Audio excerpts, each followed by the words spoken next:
Yet again, Donald Trump is trying to screw Ukraine. Now, this comes from a report in Politico today that explains that Elbridge Colby, chief of policy at the Pentagon, has halted shipments of air defense missiles and certain precision weapons to Ukraine, including Patriots, HIMARS rockets, 155mm artillery shells, and even AIM-7 Sparrow missiles from the freaking Vietnam War.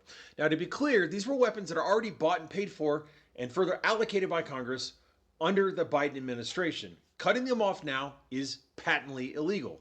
It's the exact same thing Trump tried to do in 2019 when the Government Accountability Office held that it was a violation of the Impoundment Control Act to stop congressionally appropriated military aid to Ukraine. Now, this is another piece of evidence proving that Trump's policy towards Ukraine and Russia has been an unmitigated disaster. Putin has repeatedly violated ceasefires with zero consequences, and all of the largest aerial attacks upon Ukrainian citizens have happened in 2025 during the Trump administration. Indeed, it was 1 month ago that Trump set a 2-week deadline for Putin, which came and went, with the only change being increased terrorism against the Ukrainian population. In short, Russia has acted worse with no consequences than it ever did under the Biden administration. And the decision by Colby is almost certainly political, although he tried to justify it by pointing to dwindling U.S. weapons stockpiles. Now, we know this because one of the weapon systems he restricted, again, the Vietnam-era AIM-7 Sparrow missile, is not even used by our military anymore, and it'll cost more to destroy it in America and dispose of it than it will be to send it to Ukraine. And let's talk about Elbridge Colby, because his background should make us skeptical of his motives and especially his competence. He's the grandson of William Colby, former director of the CIA under Richard Nixon, and who was famous for blaming the removal of U.S. aid to South Vietnam as a key factor in its ultimate demise. It's the exact same mistake that Elbridge Colby is trying to do now with respect to Ukraine. And the principal feature of Elbridge Colby's entire policy outlook is this misguided belief that you can look at our defense posture by country and separate it and treat everything as fragmented. Now, this is an absurdity because it ignores the practical realities of the global stage.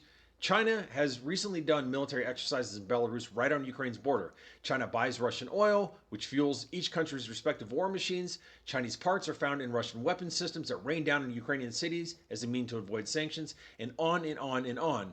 The reality is that Elbridge Colby's entire outlook is a dogma that attempts to apply a 17th century viewpoint upon a 21st century world, and it is doomed to fail. In addition, he is frankly a complete moron. This is a guy who thinks NATO, an online community of Ukraine supporters from Twitter, who shitpost fundraising, counter Russian disinformation, and who use freaking cartoon dogs as their profile photos, are somehow an operation funded by the CIA. This is not the person who should be making such critical decisions about U.S. defense policy. He's an unserious, wrong on the merits, and frankly, stupid. What we need are people like Don Bacon and others to stand up in Congress and to actually use the leverage they have right now as they're about to vote on Donald Trump's so-called big beautiful bill. I hate saying that because it's anything but.